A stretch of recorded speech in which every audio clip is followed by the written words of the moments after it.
Halo semua, selamat malam. Perkenalkan nama saya Mikael Lowensyah Sinaga, NIM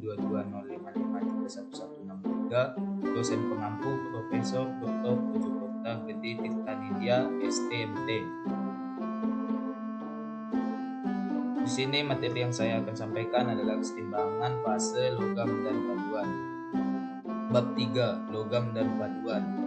Ada 4, yaitu 3.2 paduan baja, 3.3 alat baja, 3.4 besi cor, 3.5 besi tempang. 3.2 paduan baja. Karakteristik sifat baja paduan secara khusus disebabkan oleh beberapa unsur tambahan daripada karbon. Jadi, meski semua polos baja karbon mengandung sejumlah mangan dan silikon dalam jumlah sedang, mereka tidak dianggap sebagai baja paduan karena fungsi utamanya dari unsur-unsur ini ditambahkan ke baja adalah menggabungkan oksigen dan belerang untuk mengurangi efek berbahaya mereka. Karakteristiknya sifat baja paduan yang disebut di atas meliputi peningkatan kapasitas, kekuatan, ketahanan, korosi, ketahanan aus, toughness, dan meningkatkan sifat magnetik. Alasan utama penggunaannya sebagian besar baja paduan bagaimanapun adalah peningkatan kemampuan pengerasan membuat mertensi temper atau yang paling diminati dan terberat mikrostruktur yang dapat dicapai pada bagian yang lebih berat dibanding dengan baja karbon. Pengaruh elemen paduan. Diagram besi karbon tidak dapat ditetapkan kehadiran elemen paduan dapat menggeser titik efektoid, kisaran suhu kritis, dan bidang fase OE dan Y dari I posisi yang biasa mereka miliki diagram besi karbon. Misalnya nikel dan mangan mengurangi suhu efektoid. Sedangkan elemen lainnya seperti silikon, kromium, molybdenum, tungsten, dan titanium cenderung angkat itu perubahan suhu kritis ini memiliki bantalan penting pada perlakuan panas baja paduan. Gambar 3.1 di samping pengaruh kromium terhadap kekuatan tarik anil dan pendinginan udara baja, elemen dalam baja yang tidak tegas, unsur elemen di baja. Setelah dilarutkan dalam austenit di atas suhu kritis, unsur-unsur yang memikat pada tabel 3.1 memberlakukan efek peningkatan kekuatan. Hal ini terjadi karena atom paduan elemen yang didistribusikan secara acak. Dalam larutan padat austenitik memerlukan difusi waktu untuk didistribusikan kembali sehingga memungkinkan pembentukan perlit. Dengan demikian, menggeser kurva S ke kanan. Tabel berikut adalah kecenderungan relatif unsur-unsur yang ada di ferrit dan karbida ditunjukkan oleh kurva relatif anak panah. Kecenderungan relatif elemen ada pada ferrit dan karbida ditunjukkan oleh ukuran relatif panah, suhu M, kobalt, dan aluminium. Bagaimanapun, naikkan M temperatur pelunak steel yang mengeras dengan pemanasan kembali atau temperamen adalah pada umum terbelakang oleh elemen paduan. Akibatnya, baja paduan membutuhkan suhu tempering yang lebih tinggi untuk mendapat derajat yang diinginkan pelunakan. Baja mangan. Mangan adalah promotor austenit yang kuat dan menstabilkan austenit sehubungan dengan suhu M transformasi martensit. Penambahan lebih dari IO parent mangan menghasilkan baja yang tetap austenit pada pendinginan sampai suhu kamar. Baja khusus yang dikenal sebagai Hatfield 111 IN magnes steel mengandung 10-14% mangan dan 1-1,4 karbon dan memiliki struktur austenitik. Baja nikel. Nikel adalah salah satu elemen terpenting yang ditambahkan pada baja. Ini memiliki kelarutan terbatas di austenit. Keduanya sama dan juga larutan batas tertentu 25-30% dalam ferrit. Meningkatkan kekuatan dan ketangguhan fase ini, nikel adalah promotor yang hebat dari austenit. Ini menurunkan suhu AB dan AI dan menghambatnya transformasi austenit menjadi ferrit, sehingga menggeser kurva C ke kanan. Dua pertambangan di baja nikel dengan demikian terbentuk pada tingkat yang lebih rendah suhu daripada baja karbon biasa, dengan hasil bahwa ferrit adalah jauh lebih halus.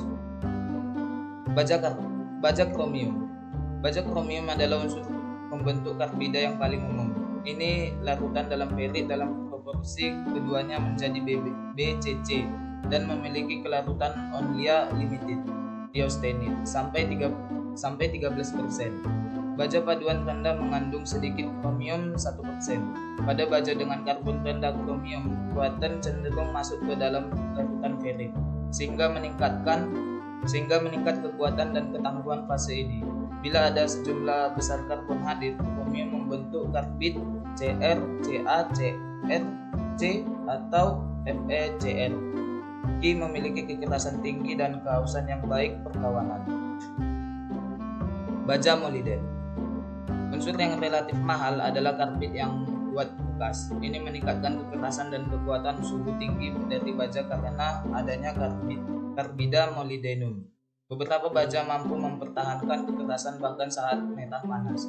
Molybdenum dengan demikian digunakan dalam baja kerja panas seperti menempa baja mati. Molybdenum memiliki efek yang jelas pada kemampuan pengerasan. Namun elemen ini sebagian besar digunakan dalam kombinasi dengan C-kromium, baja Cr-MO atau nikel, baja Ni-MO atau kedua kromium dan nikel, Cr, Mi, Mo dan steel. Baja vanadium. Vanadium elemen paduan yang mahal adalah karbida yang kuat mantan dan penghambat pertumbuhan butir.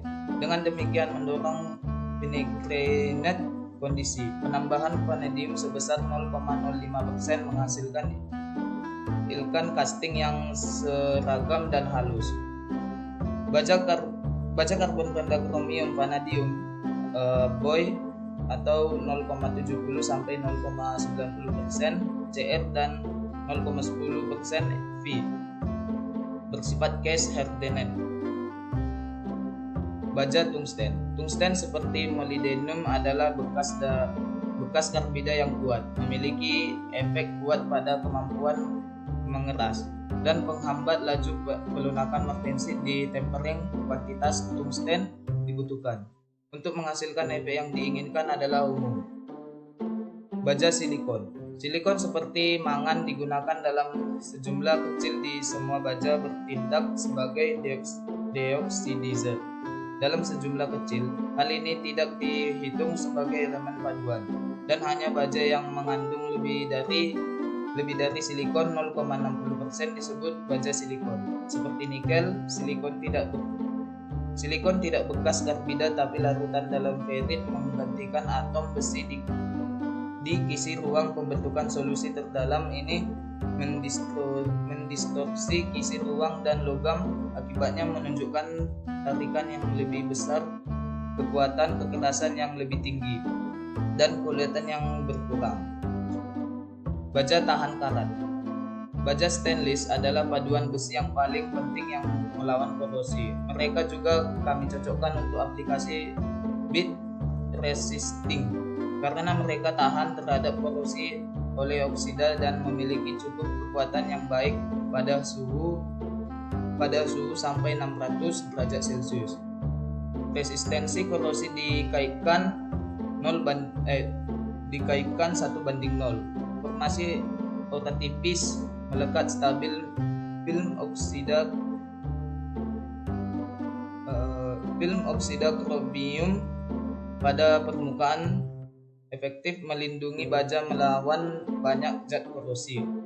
Pada gambar 3.2, bagian dari diagram equilibrium besi kromium, rusak garis menunjukkan lingkaran gamma untuk paduan besi kromium yang mengandung 0,6% karbohidrat.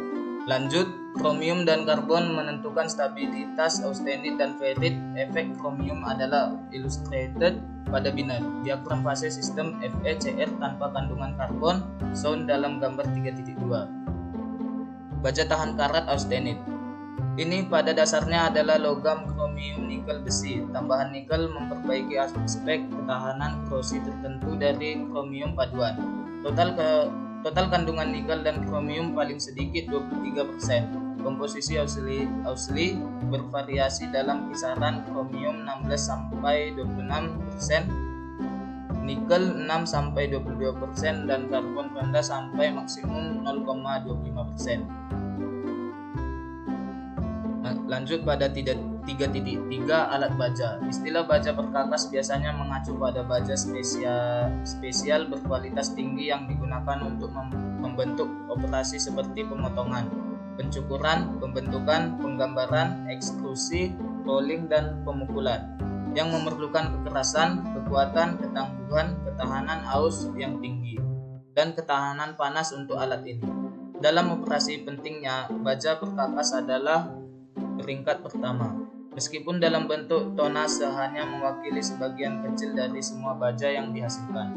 Baja alat umumnya memiliki karbon paling sedikit 0,60% sehingga kekerasan mertensi setidaknya well C sampai 60 tercapai. Tabel 3.2 klarifikasi alat baja. Ada tipe, simbol, description, tipe,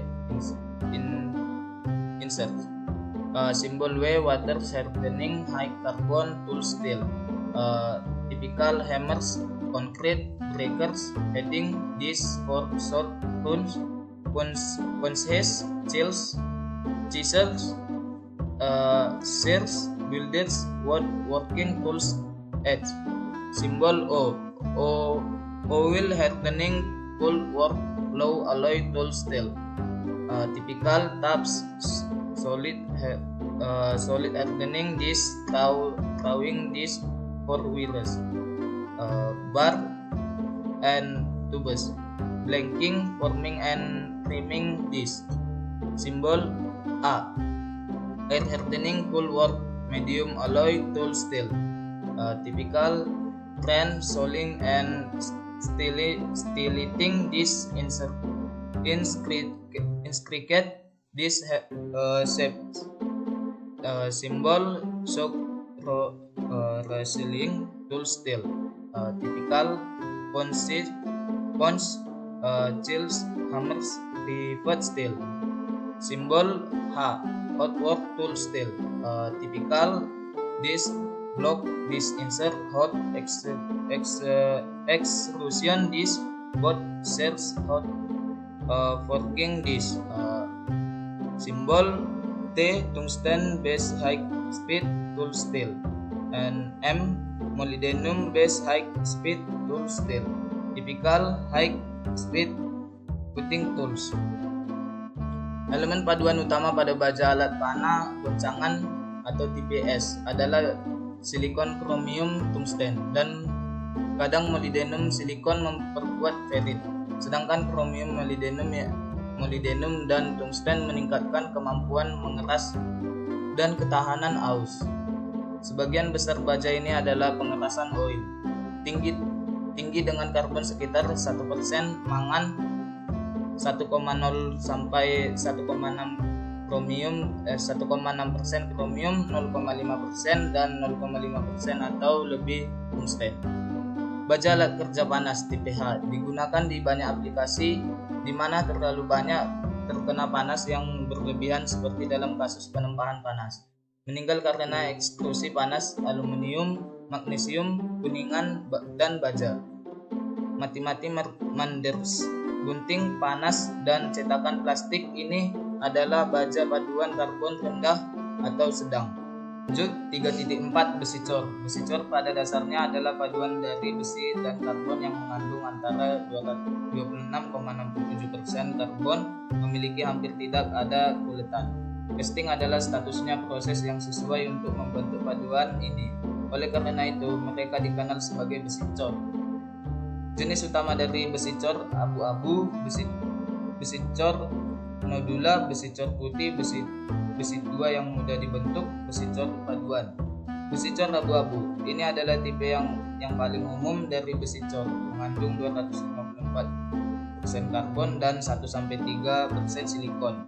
Sebagian besar dari dari karbon yang ada dalam bentuk grafit seperti tertanam dalam matriks, dan hal ini memberikan karakteristik gelap penampilan baru rusak permukaan dari besi cor abu-abu. Reaksi grafit ini dipromosikan dengan pendinginan lambat, seperti pada cetakan pasir, kandungan karbon yang lebih tinggi dari besi tuang dan adanya silikon yang merupakan gravitizer dan mengkatalisis reaksi di atas. Besi cor nodular ini produksi dengan menginokulasi besi cor cair saat dituang dari tungku peleburan atau kubah dengan sejumlah kecil magnesium. Perlakuan ini menyebabkan presipitasi grafit dalam bentuk nodula atau hampir bulat, karena struktur grafit bola tidak seperti grafit dalam bentuk seperti serpihan, tidak menghasilkan konsentrasi stres yang parah. Besi cor nodula memiliki duktilitas yang lebih besar dan kekuatan tarik yang lebih tinggi daripada yang ditunjukkan oleh besi cor abu-abu. Besi cor putih. Untuk menghasilkan besi cor ini mengandung karbon dalam bentuk gabungan sebagai sementit. Kandungan karbon total dijaga antara 2,0 dan 2,5%, kandungan silikon di bawah 1%, dan pengecoran didinginkan dengan cepat dengan metode seperti penggunaan sisipan grafit baja. Besi cor lunak ini diproduksi dengan perlakuan panas khusus dari besi cor putih, yaitu pemanasan pada suhu sekitar 950 derajat Celcius selama hampir 50 jam, diikuti oleh pendinginan slow yang menyebabkan sementit terurai menjadi ferrit dan karbon atau grafit di dalam bentuk mawar atau cluster, atau biasanya disebut karbon temperer karena cluster dihasilkan dari proses perlakuan panas yang disematkan di dalam matriks ferrit. Paduan besi cor. Paduan besi cor seperti namanya menandakan diproduksi dengan menambah untuk membuat elemen paduan besi yang sesuai seperti nikel, kromium, silikon, tembaga, molybdenum, dan vanadium. Efek dari elemen paduan ini digunakan secara tunggal atau kombinasi, serupa dengan baja paduan yang telah dibahas sebelumnya. 3.5 Besi tempa. Besi tempa pada dasarnya adalah bahan komposit yang terdiri dari besi slag dengan kemurnian tinggi atau alfa. Kandungan karbon besi umumnya di bawah 0,08%, kandungan mangan di bawah 0,06%. Sedangkan kadar biasanya bervariasi antara 1 dan 3%. Kerak ini terutama besi silikat dan memanjang sebagai struktur berserat yang tertanam dalam matriks ferrit besi tempa yang digulung dan dibentuk. Bila dilipat lentur, besi tempa menunjukkan bentuk berserat atau menyerupai jeda pada masing-masing kayu keras. Berbeda dengan garis kristal atau butiran baja yang terlepas, sifat mekanik besi tanpa pada dasarnya adalah besi murni. Sekian presentasi saya, jika ada kesalahan kata mohon maaf. Terima kasih, shalom.